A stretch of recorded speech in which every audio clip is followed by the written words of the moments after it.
Magandang araw, mga Kalm TV. Mainit na usapan sa mundo ng politika. Ang dating Senate President Tito Sotto, nangunguna sa initial endorsement ng Conservatives of the Philippines. Plus, kontrobersyal na pahayag ni Ian Sia laban kay Mayor Vico at ang kanyang nakakagulat na statement tungkol sa single mothers. Let's dive in.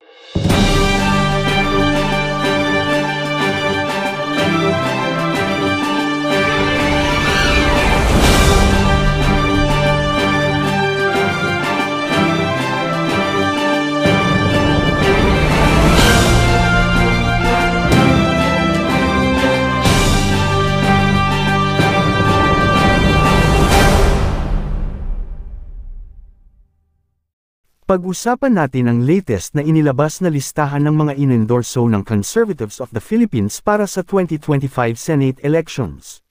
At sino ang nanguna? Walang iba kundi si Senator Tito Sotto. Ayon sa grupo, si Tito Senador ay isang defender of the Filipino family.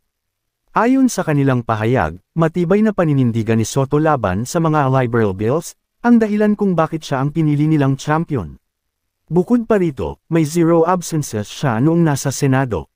At kung titingnan natin ang kanyang track record, maraming batas na kanyang naipasok na may kinalaman sa family rights, anti-drugs, at youth development. Bukod sa kanyang political career, hindi rin natin makakalimutan na si Tito Senador ay isang showbiz personality na minahal ng masa. Mula sa pagiging TV host hanggang sa pagiging public servant, walang duda na malakas ang kanyang impluwensya sa maraming Pilipino.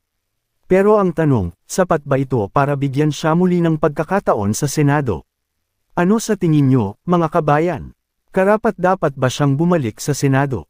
Samantala, hindi natitinag ang kontrobersya sa Pasig City.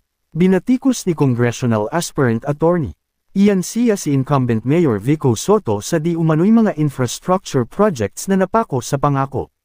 Ayon sa kanya, 6 years nang naghihintay ang mga Pasigueño pero walang natutupad. Legit criticism or political mudslinging lang. At eto pa, ilang araw lang matapos batikusan si Mayor Vico sa di umano'y pambabastos sa kababaihan, lumabas naman ang isang shocking statement mula kay Ian Sia, sabi niya, single mothers may sleep with him. Aba, paano naman ito nangyari? Parang may double standards ah. Ayon sa ilang netizens, tila hindi akma ang mga ganitong pahayag lalo na sa isang tumatakbo para sa Kongreso. Ang mas nakakapagtaka, just days before, ang grupo ni Ian Sia mismo ang bumatikos kay Mayor Vico sa isyu ng respeto sa kababaihan.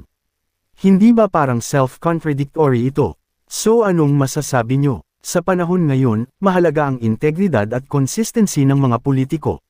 Dapat nating suriin ang kanilang mga plataporma at aksyon bago magdesisyon sa eleksyon. Hindi natin may kakaila na maraming nagawa si Mayor Vico para sa lungsod ng Pasig, mula sa reforma sa health services, education, at anti-corruption efforts. Pero tama rin na tayo bilang mamamayan ay maging mapanuri at i-check kung ano ang tunay na estado ng mga Hindi pinansin ni Pasig City Mayor Vico Sotto ang mga paratang na siya umano ang nasa likod ng paglalantad ng kontrobersyal na siping joke ni Attorney Ian Sia, isang kandidato sa pagkakongresista ng lungsod. Ayon sa alkalde, malinaw naman sa publiko kung ano ang totoo at hindi na kailangang palakihin pa ang issue. Tao na po magsasabi. Alam naman siguro ng tao na ito. Sinabi rin ni Sotto na sanay na siyang madawit ang kanyang pangalan sa iba't ibang kontrobersiya at hindi siya nababahala rito. Sa kabila ng panahon ng kampanya, ipinunto rin ni Sotto na tuloy-tuloy lang ang kanyang trabaho. Marami naman nag-mention ng pangalan ko, it doesn't really matter. Ang importante, focus tayo sa kung anong ginagawa natin. Lalo na ako nakaupo, so focus pa rin sa trabaho. Hindi naman natatapos o hindi naman humihinto ang trabaho dahil may campaign period. So dire-diretso lang tayo. Kaugnay sa hamon ni Sia na magkaroon ng debate, nagtakang alkalde kung bakit siya ang tinututukan ng kandidato gayong hindi naman sila magkatunggali sa parehong posisyon. Hindi naman siya yung kalaban ko. I don't know of any such challenge na totoo. Nabanggit lang yan ni Sir Rappler. Nabanggit niya lang yan sa akin. Pero yung actual na kung may challenge. Na may na-receive kayo, may sinend sa inyong letter requesting for a debate, wala? Sino sila? Attorney Sia? Wala. As far as I know, wala. Dapat kung may debate, di ba yung dapat same position yung tinatakbo? Di ba ganun dapat yun? Matatanda ang binatiko si Sia kamakailan matapos ang kanyang siping joke sa mga solo parent. Humingi ng paumanhin si Sia nitong Biyernes. Una niyang sinisi ang uploader ng video at sinabi ring politika raw ang dahilan kung bakit naging pambansang issue ang kanyang biro. Bukod sa Senado, kilala rin ang pamilya Soto sa pagiging pro-senior citizens at PWD friendly. Alam nyo ba na naipasa sa konseho ang isang ordinansa na nagbibigay ng free parking para sa ating mga PWDs? Kagaya na lamang ng isa pa naming ipapakita kung saan si Joao Soto at nagpakita ng respeto para sa senior citizens sa isang litratong ibinahagi sa kanyang sariling Facebook page.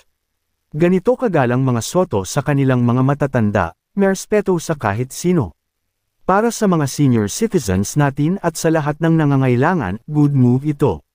Alam natin na madalas na naiisantabi ang kapakanan ng ating mga seniors at PWDs, kaya napakalaking bagay ng mga ganitong ordinansa.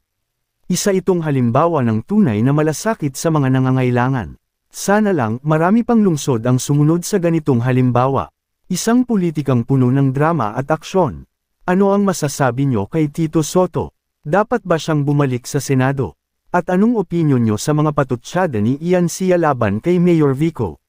Comment down below, gusto naming marinig ang opinyon nyo.